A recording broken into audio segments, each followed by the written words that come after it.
नमस्कार, वेब दुनिया में आपका स्वागत है। आम बजट पर बात करने के लिए हमारे साथ हैं आर्थिक मामलों के जानकार मनमोहन सक्सेना जी। मनमोहन जी, सबसे पहला सवाल तो यही है कि आम आदमी की जेब पर इस बजट का क्या असर पड़ेगा? अगर हम सीधे सीधे शब्दों में बोला जाए तो ये बजट, इस बजट में आम आदमी की जेब पे अच्छा खासा फायदा वो होने वाला है, क्योंकि इसमें गवर्नमेंट ने पिछले साल जो गवर्नमेंट ने 2 टैक्स रिजीम्स लॉन्च किए थे, old tax regime, new tax regime. हालांकि ओल्ड टैक्स रिजीम में गवर्नमेंट ने कोई परिवर्तन नहीं किया है, पर न्यू टैक्स रिजीम में गवर्नमेंट ने सीधे सीधे जो लिमिट थी उसको बढ़ा के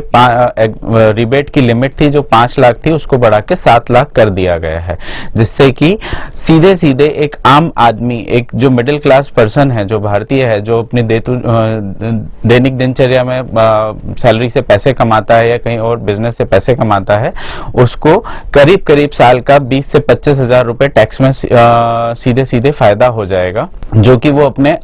अन्य खर्चों और बचत में उपयोग कर सकता है। और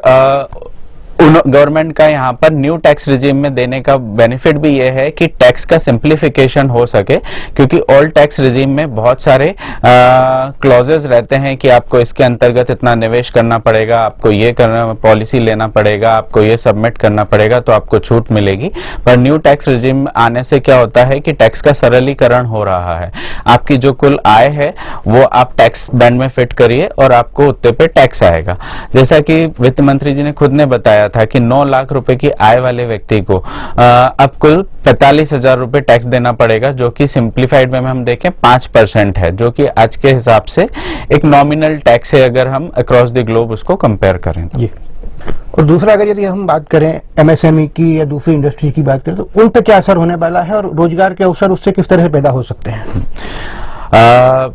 जैसा कि वित्त मंत्री जी ने बोला था कि एक बहुत विस्तृत और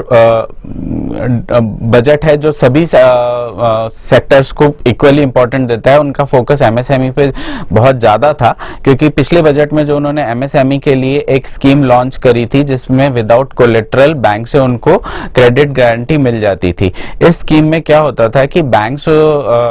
एमएसएमई इंडस्ट्रीज को लोन देते थे, जिसका अगर डिफॉल्ट होता है, एमएसएमई उसका भुगतान नहीं कर पाते हैं तो उसका भुगतान थर्ड पार्टी करती थी या गवर्नमेंट करती थी। तो अब उन्होंने उस स्कीम को आगे बढ़ाते हुए उसमें एडिशनल 9,000 करोड़ रुपीस का फंड एलोकेट किया है, जिससे कि एडिशनल लिमिट दी जा सके और इंटरेस्ट का बर्डन कम हो सके, क्योंकि बैंक्स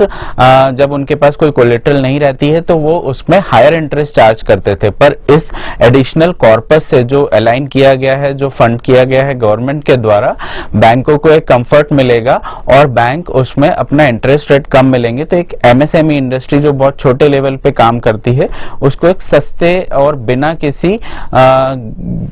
कोलेटरल के एक लोन उपलब्ध हो पाएगा। मनमोहन जी, अगर समग्र रूप से बजट की बात करें तो आप इस बजट को 10 में से कितने नंबर देंगे?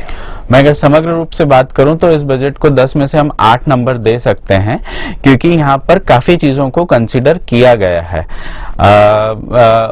जिसमें